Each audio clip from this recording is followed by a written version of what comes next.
Hello everyone, welcome into the show. I'm Don Counts, and this show is originating out of Ray Fraley's office off the southeast corner of the square and at the Ray Fraley's Attorney at Law office. And with us today is Ray Fraley. Good morning. How you doing, Ray? I'm doing bowl of cherries. Well, great. Well, great. I appreciate this opportunity to talk to you and be on both radio stations and Triangle Cablevision Channel 3. First of all, I want to introduce you to everybody. A lot of folks already probably know you, but I'd just like to tell us a little about yourself, where you're from, where you went to school, and what led you to Fayetteville. Well, I have probably a short history, but somewhat convoluted. I'm originally from Northern Virginia. I grew up in the northern end of the Shenandoah Valley and went to school in Northern Virginia and then went to school in North Carolina for college.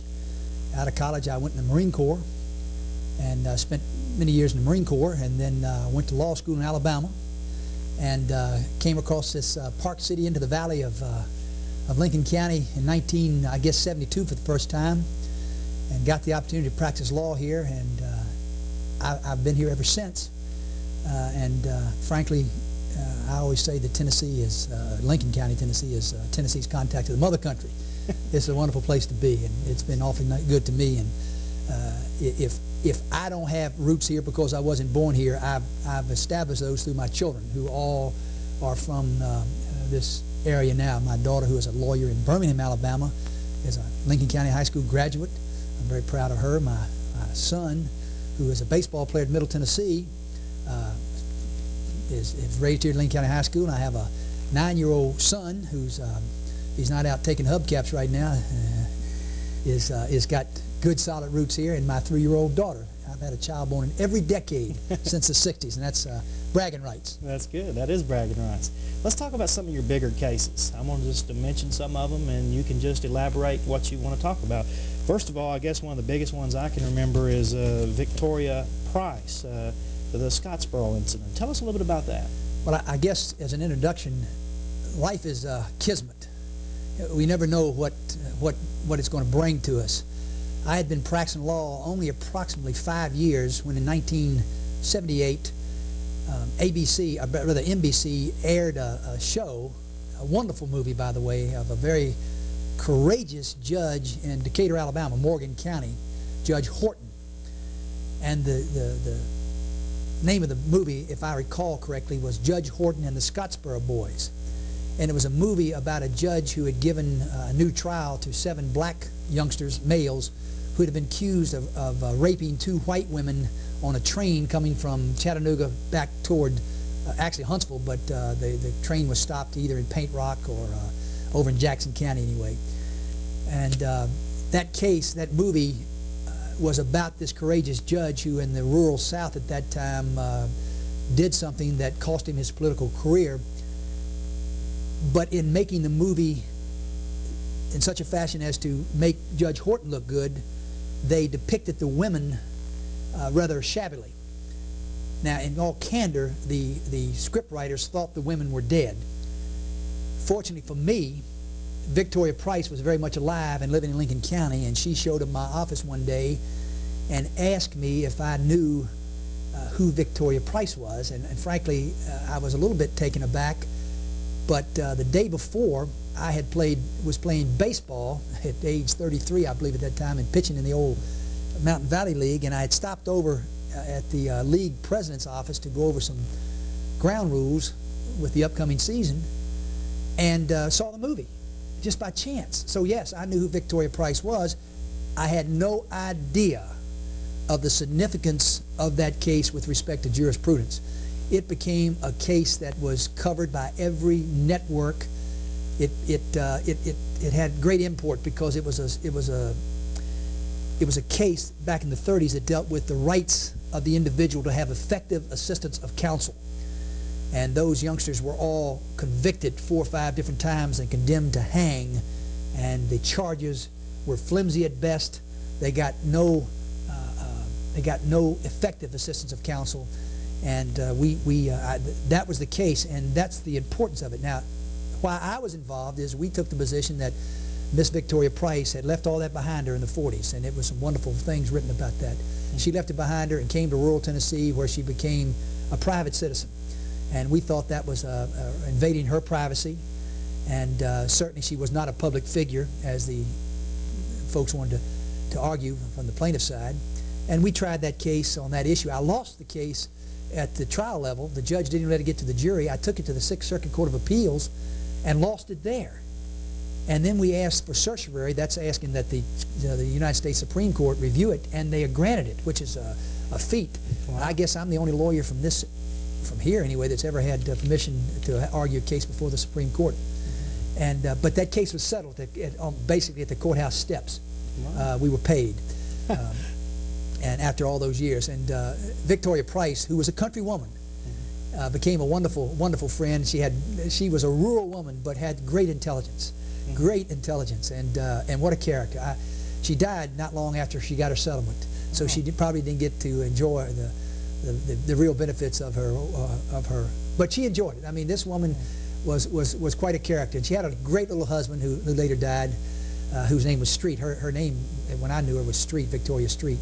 And I got to know all the Streets and the family, and it was wonderful. It was a great experience for me for somebody new in this rural area to really see what rural America was all about, and the intelligence of folks who were maybe by the city folks are considered not only rural but bumpkins. Yeah. They're far from it. They're wonderful people. Wonderful people. Well, not long after that, you had a lawsuit with Ford. That case was probably the case that, if anything, catapulted me into the ability to try cases, because it was a money-making case in all candor. My clients were just brutally destroyed. Their lives was destroyed. 2 little girls burned up. It was a tragedy beyond mentioning, and it's affected these folks for the rest of their lives, and continues to affect them today. It was a case, though, that gave me an opportunity to file a products liability case because of defective design of a gas tank. And we went after that, and I got to take the deposition of Henry Ford II, and I was involved in that case to the extent of learning about corporate America. And corporate America, folks, are suspect. We're sold a bill of goods through this subliminal advertising that we see each and every day. You know, put your trust in whatever product they're selling, and I'm as guilty as the next consumer when that comes about. But I got to learn something about products, and that old dollar controls. And I would say that if that case were tried today, the McKinn case, the Ford case, were tried today, that it would take on a different look, because so many things have taken place since then. But of course, Ford did clean up his act and redesign that gas tank in that particular car to put it in a different location so the next man wouldn't be burned up. But we still have problems with corporate America in producing products that are pretty but defective. Yeah. The good example that I have a horrifying case right now dealing with Kawasaki on these 3-wheelers. You don't see those anymore because they've been recalled, but I have a youngster in Bedford County, Tennessee, who was so badly burned and disfigured that tears come to my eyes when I talk to that young man. I mean, they just, and his father can't talk about that crying. The child's alive, and he's a tough-minded young fella, but it breaks my heart to know that that defective product, it rolled over. That's one thing. I guess we can foresee a rollover, although it wasn't very safe. But one could never foresee that, the manufacturer certainly could foresee that gas has to be protected and not leak. And this gas leaked on this child and ignited somehow through some ignition and burned him literally up.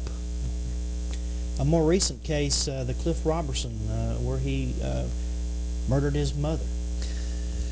That is another one of those tragic cases, and on its face, maybe the public viewing that case would look at it and think, well, he deserves to be put away, he deserves the electric chair, he deserves whatever punishment the public may foresee. But in involving yourself in these lawsuits, and I have an associate here, one of my associates is Karen Crane, and she put her heart and soul in that case, and she educated me on what we call child abuse syndrome. We've heard of battered wife. Well, this was a battered child syndrome.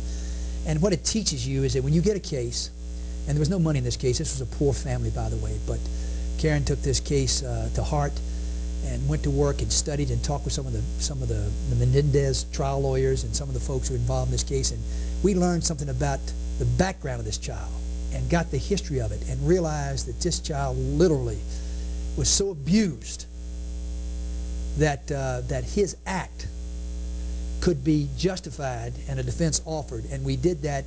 And to the prosecutors, and that's the state of Tennessee through Mike McCown's office, through their good efforts in recognizing it. You know, many times a prosecutor must be careful, because no matter how he may feel about the weakness of a case, he still has to answer the questions to the public who don't understand the intricacies of a lawsuit. But to his credit, they reviewed that case very carefully and agreed with me, and this child is now being, the case was left in the juvenile system, and he's being cared for psychologically. Now, I'm not real happy sometimes the way that system works, the juvenile, not the juvenile system here, but the juvenile system overall for treatment of children like this man, young man. It's a horrifying thing, and I hope his life is able to straighten out. Frankly, I doubt it. I think this is a horrifying thing that will haunt him forever. What about the judge in Pulaski you mentioned before? I represent a wonderful judge in Giles County, Tennessee, Robert E. Lee. He's 72 years old and been a juvenile judge for quite some time, quite a character. And he, in helping some parents, allowed them to spank with a small switch. Of course, the media took it up as if it were a Singapore cane. And the media picked it up, the liberal media particularly, and castigated our good judge because he had done it twice. But when you, again, you have to look at each fact on its own situation, and you learn, if you get into the facts, that the parents had trouble with this child. He was absolutely getting ready to be a full-time thug criminal, and they were at wit's end. He wouldn't pay attention, and so this happened. The child was not hurt, by the way. But you'd be surprised. Evidently, America is very conscious with what's happening to our juveniles in this country, with the drive-by shootings, all of the things that are happening in our country with respect to juveniles, the guns in schools and so forth. And I had a couple of those cases with guns in school, and they're tragic. Mm-hmm. Tragic for the family, tragic for the youngster, and difficult for judges, because the judges have to listen to the public's outcry and yet try to mete out punishment that's fair to everyone, and sometimes it doesn't work that way. Frankly, it's one-sided. But with respect to these cases, they generally work out if you can stay with them long enough and do good background work. I don't believe a lawyer's worth his salt unless he's willing to do the in-depth workup of these cases. And I'm fortunate to have John Hill, who's with me. He helps me on my civil end primarily, and getting in-depth law for me, and Karen Crane, who just bleeds for her clients and educates me into theories that I may not have time for, and it gives me the luxury of having that, and I get most of the credit when probably it should go somewhere else. Greg McDonald, talk about him. Greg McDonald is a writer who now lives in Pulaski, Tennessee, and a client of mine, and friend more than a client, quite frankly. I represent him in a couple things, but he created the character Fletch that Chevy Chase played in the movies, and he's got millions of books in print. And he's been on the radio show a couple times, and I've had him speak to various other functions in Lincoln County. And he's a Bostonian by birth, Harvard graduate, and a deep, profound thinker. Mm-hmm. And I go to the mountain, as they say, occasionally with him, and enjoy my times with him. Unfortunately, in life, you suffered in your job. Tommy Neese, your cameraman, suffers it in his job. And I say suffer. We're so busy, we can't get all that we want done, and so we have to find those times and moments to enjoy. Sometimes it's hard to do. Martha Reeves, she's a friend of yours. Oh, Martha Reeves and the Vandellas. Martha Reeves, for most folks my age, and of course, because her songs are still popular, Heat Wave, Dancing in the Street, Jimmy Mack, When Are You Coming Back, Take Back This Old Friendship Ring. She's coming to Alabama on the 22nd for the Music Hall of Fame inductions, Alabama Music Hall of Fame. They're going to have a great cast of people, the Commodores, Lionel Richie, Martha Reeves, but they're bringing her back early next week, or this Friday, beg your pardon, this Friday. And I told this story when I was at the University of Chapel Hill, University of North Carolina, in Chapel Hill. she was playing one night. Richard Barrett, who was at Network Industries and one of my close friends, was a KA up there, one of those elite fraternities. I was a Zate, so the two houses though come together, and Martha Reeves was performing, and I was on top of a wall and a pair of old khaki trousers and fell off, ripped my trousers, and Martha picked me up and sang that song, "Take Back This Old Friendship Ring, I Don't Want It," the old memory song. And so when she was coming to town, I've told that story so often and bored so many people with it that Missy Ming, who used to be one of the top newscasters in Huntsville and married to a wonderful fella in Huntsville, Linwood Smith, who was a circuit judge down there and one of the fine jurists that I know, called me and said, "She's coming and we're going to let you entertain her." So I get to take Martha Reeves out this Friday after a reception, and we're going to relive some memories, and I'm going to try to find a rock and roll place for her. We're going to have some fun. All right. She's a vegetarian, by the way, which suits me fine, since, and so we get to relive 30 years of memories. You mentioned the radio show. You brought an older gentleman out to the station a few years ago. He was the first All-American basketball player at Kentucky. Oh, Miss Ruth Clark. Bless her heart. Everybody knows Miss Ruth, I think. She called me one day and said that she wanted me to meet someone. So I went out and met Mr. Basil, who is the oldest living All-American basketball player in America. And he was the oldest living Kentuckian, obviously. He was an All-American in Kentucky in the 20s. That's the days they didn't even have numbers. So when you look at his retired jersey in Lexington, you don't see his name, you just see the jersey. Oh.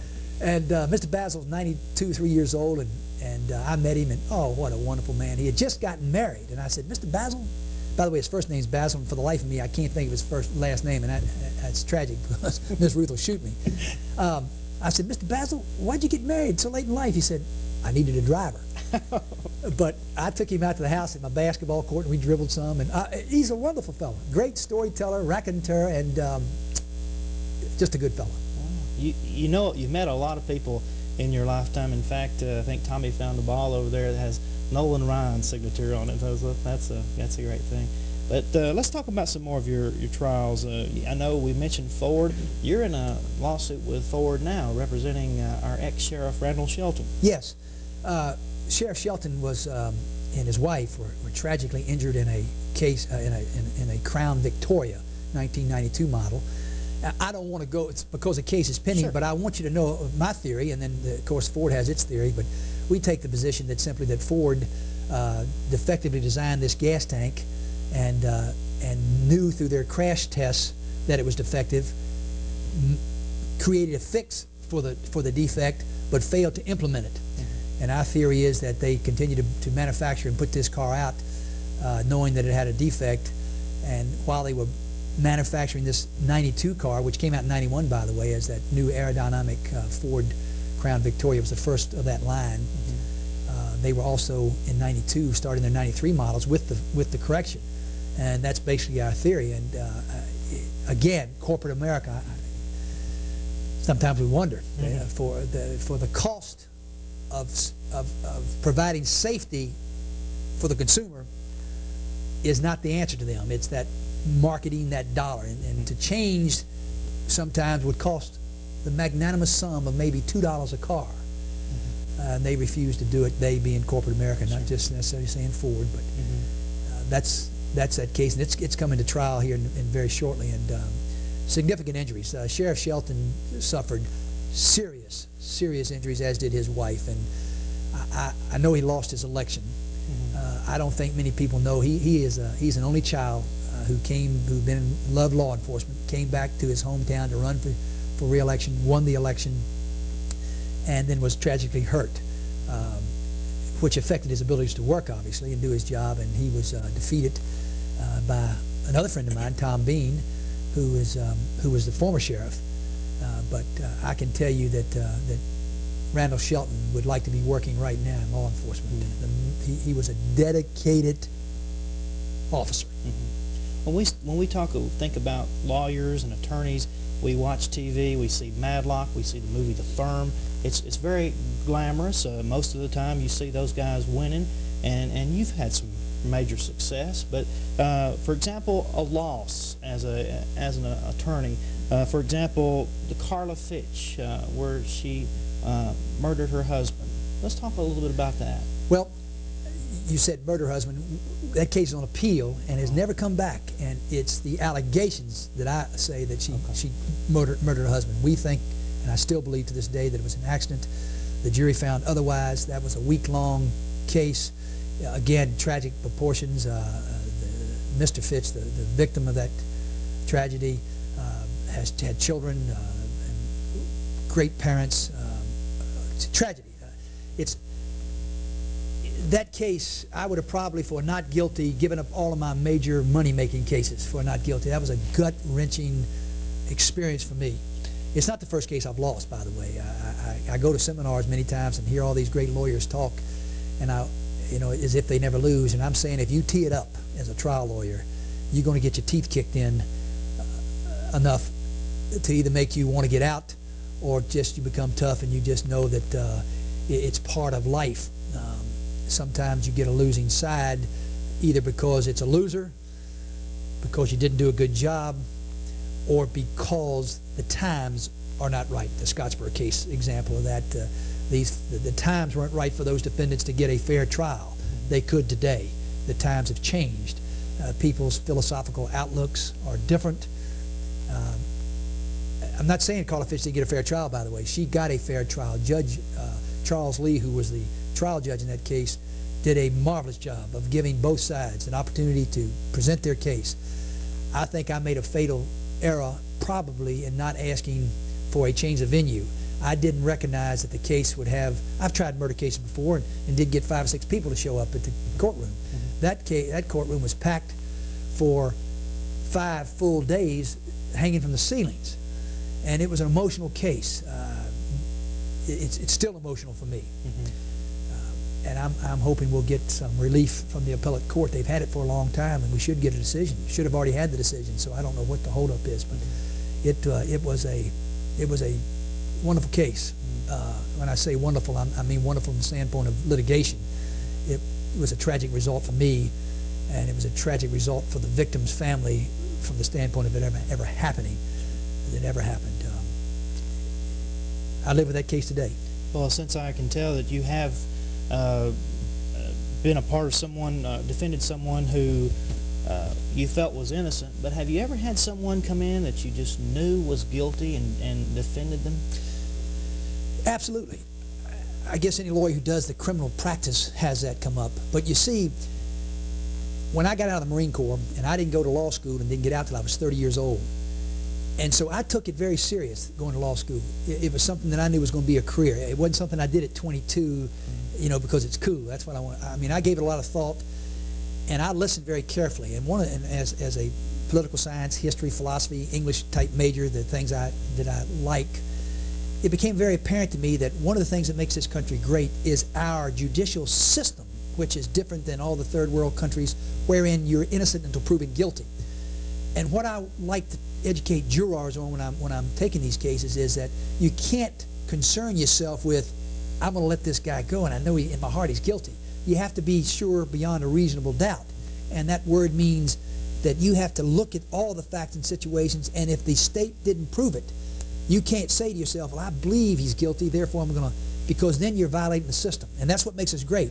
Because every time you let somebody go that's guilty, for example, if you do it just the opposite and just put him in jail because you think he's guilty, then you're going to start hurting people who are innocent. That's why we have these amendments to the Constitution, the Bill of Rights. I take them serious. And frankly, I take them more serious than most because I'm with them every day. And the folks who are in their homes every day looking at the tragedies on the newscasts, and homes being broken into, murders, pillaging, rapings, and so forth, are so sick of those crimes that you take a hardened approach and basically say, just hang them. I'm tired of it. And that's where people like me come in. It's not that I don't necessarily disagree with what they're saying, because I think if I were brutalized in my home, that I might feel the same way. But I must separate that feeling and recognize that if I don't protect our rights, if I don't protect those rights, then we'll end up a third world country ourselves, because that's what separates us. The great ability to give people due process, equal rights under the law. So I can tell right off that you feel very, very confident about our judicial system. Of course I'm confident about our judicial system. I'm frustrated with it sometimes. Maybe that's because I'm not getting my way.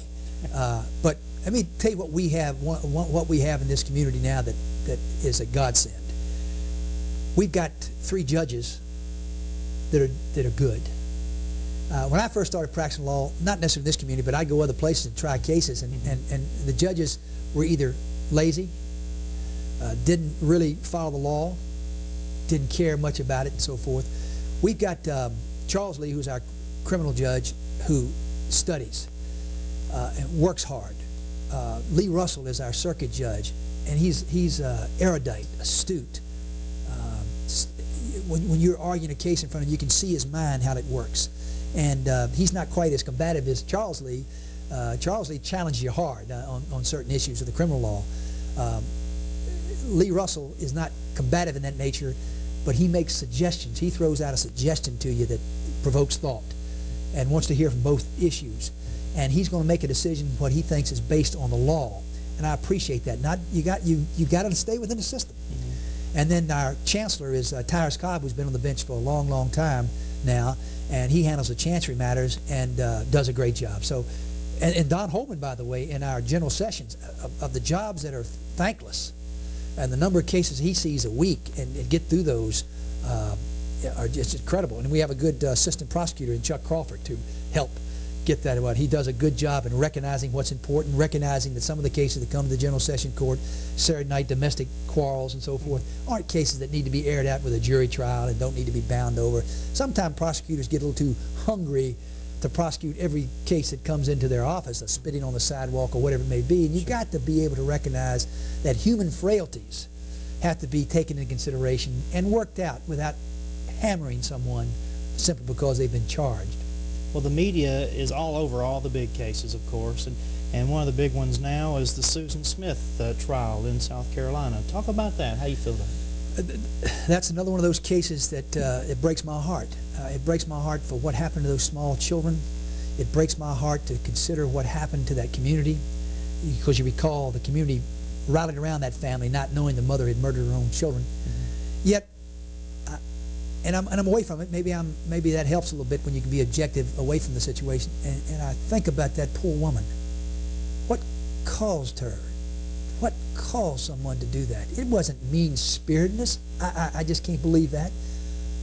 I don't know, though. And again, I'd like to know more in depth of what happened, not just the media's general coverage of the sensationalism of the facts, but what really went into that. It is awful. And I pray to God that they will not execute that woman. I saw where they were seeking the death penalty in that case. I'm opposed to the death penalty. I don't mind telling you, I'm opposed to the death penalty. Why are you opposed to it? It just, to me, it's barbaric. The eye for the eye, tooth for tooth. It doesn't suit me. I have respect for people who foster the death penalty, but I can't. What about the O.J. Simpson trial? It's the biggest trial in my lifetime, no doubt. It's the case of if not the century, the decade anyway. I guess there every 4 or 5 years we have the case of the year. I bet the Betty Wilson case in Huntsville recently was the case of the decade, I guess, for this area. The O.J. Simpson case has interest for me as a lawyer because of the media coverage that it's getting. I don't mean the media coverage necessarily that we're reading about, but the media coverage within the court system itself. The judges having to deal with the case being tried in the papers there. I mean, by the lawyers, by the prosecution. It's amazing. I can't see how they get 12 jurors. They did to say that they haven't been affected by the media. You'd almost have to be deaf and dumb. But it's interesting. I'm an O.J. Simpson fan, so I hope he's proven innocent, or I hope the prosecution can't prove its case. Sure, I've seen all the People magazines and the Inquirer stories about that he was a ruffian, but I've seen some things about O.J. Simpson that tell me that he's also a human being. Yes, we all make mistakes. Yes, we all have our human frailties, but I've seen things about O.J. Simpson that I liked that he did for people, and that he was never a belligerent individual who took his fame and gloated. He appeared to me to share, and I like that in a man who goes to the top, and he certainly was one of the top known athletes in our country. And it's a tragedy. I use that word again. Life is full of tragedies. Well, how do you feel about cameras in the courtroom? I've tried a couple cases with the cameras in the courtroom. I've had them videoed. I tell you what I like about in a civil case, you can take, in this modern era we live in, you know, they don't crank them anymore, the old movie reels. So you can get a video tape, and you can take it home at night and see yourself and critique yourself. From that standpoint, I like it. I think I like it being videoed, if you want to know the truth, for archive purposes, for history. It does have its drawbacks a little bit. It's distracting in some regards, I guess. And the judges have to be careful with what goes into the tape. But the ones I've tried, the judge has a switch up there, and so the judge can control much sometimes when there's outbursts or something. Because again, if it's being videoed for the media is one thing. If it's being videoed for the court, it's another. And that's what I've been involved in, not media coverage, but video coverage for purposes of the trial itself. And I liked it. I liked it for the critique. I mean, I didn't like what I saw of myself sometimes. It was kind of embarrassing. I looked like a fool, but or acted like one more often than not. But it was an interesting experience. You're a very busy guy, and everybody knows that. But what's your schedule like on a day-to-day basis? I'm a creature of habit. And one of the things I try to teach my children is that life is a rut. I don't care how you look at it. The fellow who works at a Manor or Lee Company or me coming to this office every day, we have to do it. We have to do it for a purpose. We have to do it to support our families. It's good to like what you're doing, of course, and I like what I'm doing, and I'm sure folks that working at Manor like what they're doing. But the point is, it's a day-to-day, everyday thing, and that's a rut. So what I've tried to do, and recognize you just can't pick up and go wherever you want to. Folks might say, "Oh, Fraley, he's in France or something this year." I've never been to Europe in my life but one time to run the London Marathon, and when I was in Vietnam in the Marine Corps, I got to go to Hong Kong and some of those places. But I'm one of these guys that may take off for 3 days. You know, I haven't been out of my office for a week in 20 years, that much. But what you have to do to get through this life, and when I say get through it with fun, is you have to find something that takes you outside of the day-to-day. I like to run, so I get up at 5 o'clock every morning. I read for at least 45 minutes every morning. Between quarter six and 6, I run every day. I go by your radio station every day. I haven't missed a run in over 2 years now. I keep a diary. I ran 1,790 miles last week. The year before I ran 1,750, so I did better this year. The older I got, it's good. I keep track of how many hours I ride the bicycle, because when it's pretty weather, I'll leave my office and ride 20 miles at lunchtime and come back. And I got a shower here, and I eat my lunch here, don't go out to lunch. I'm not a coffee breaker, so I don't go to the coffee places. And I get to the office between 7:30 and 8 every morning. I work the weight machines every other day. I mean, it's just religious. I love my carriage house players. I love the people who are involved in that, the Bob Scotts, the Norma Bagleys, the Hudsons, and all the people who have made that little theater for these people in our community something else. And I like to get involved in that because it takes me outside of what I do. People say, how do you have time? Well, the truth of the matter is, maybe I don't, but I learn my lines when I run. I get them blown up, and I read them when I run, or on my bicycle, or I'm traveling in the car, or I'm working out. So you have to bifurcate. You have to do two things at once a lot of times. And I've been blessed with energy. You definitely have energy. So, you love sports. I love sports. Is basketball the head? I guess basketball is sort of the one I like to play because it's physical. You know, you play. But I guess talent-wise, baseball was probably the game that gave me more opportunities. I like to play tennis. My tennis buddies, Joe Hamilton and John Jeffries. I've never beaten John, our physics teacher out here at the high school, and someone I admire greatly for his dedication to his job and what he does. And my good friend Joe Hamilton, who is a dairy farmer in Swan Creek, I pound on him once in a while, but over the years he's been pounding on me. But we used to play basketball at 5:30 in the morning to get that exercise. And Joe and I'm a little older than Joe, but he looks older. He's an amazing fellow. I mean, he goes till he drops, and his mama, Miss Cleo, down at Swan Creek, we get on him, but he's not going to pay any attention. He'll just keep going. But I love men like him who just love to be doing it, and they amaze me, and I enjoy their company, and talking with them. Not only that, and not only playing but talking. And Joe and I ran the firecracker race every single year until they, for some reason beyond my belief, that they just stopped having that race every year. Instead of promoting that race and making it a community thing where you can have a lot of fun, get the churches involved, do relays. The Huntsville does that. They do a marathon down there, and they do that Cotton Row run. They get 5,000 to 6,000 people coming in. And the folks just have to understand that you can market those things. Sure. We could put things out on the square, and our merchants could use it. People coming in will buy gas before they leave, or buy Coca-Cola. They'll spend money. They will. And I just thought we made a big error in eliminating that race. It was unique in that it was a 10.2, which wasn't very many of those. And we had usually 100, but we could have easily gotten 1,000 runners if it had been promoted properly. It was a beautiful run, running down Mulberry Avenue in the historic Fayetteville. Yeah, yeah. And as we grew up, we got to see you coach Little League and always coaching the Elks. You got to coach a lot of fine young athletes. I had the Elks team. I took over Joe Hamilton, as a matter of fact. And Billy Jack Neville and I had the first team, and his son, Billy Jack Jr. there was one of my little shortstop. Quentin Bailey comes to mind. I had some wonderful players over the years. And, of course, when I started, Will Fraley, my oldest son, was only 4 or 5 then, but he played for me as a 9-year-old through. When he finished, I went to Babe Ruth, and then he went on to college. And during his senior year, we had an all-star team made up of teams out of Middle Tennessee. Of those 13 players on the roster, 11 of them either played Division I college baseball or signed professional contracts. So that was a real thrill. We traveled all over the country with that team. I mean, we played in San Antonio, Texas. We played in Florida. We played in Jackson, Mississippi, Detroit, Michigan. I mean, it was an amazing team and great competition. Oh, wonderful. And now that my Gus, my youngest boy, is going to Little League next year, so there I am again. We're starting all over again, the cycle. Yep. And that kind of, I like that. Benny Maxwell is the head coach. I'm helping him, and I've forgotten Harold Moore. We got the Harold Moore team, and it is going to be, and Benny's a great baseball fellow. He's got a son that's just a little BJ, is a dynamo player. Yeah. So that's going to be fun again. We're going to try it again.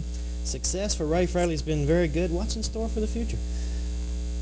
What's in store? Well, I'm going to put out some goals that are probably not attainable.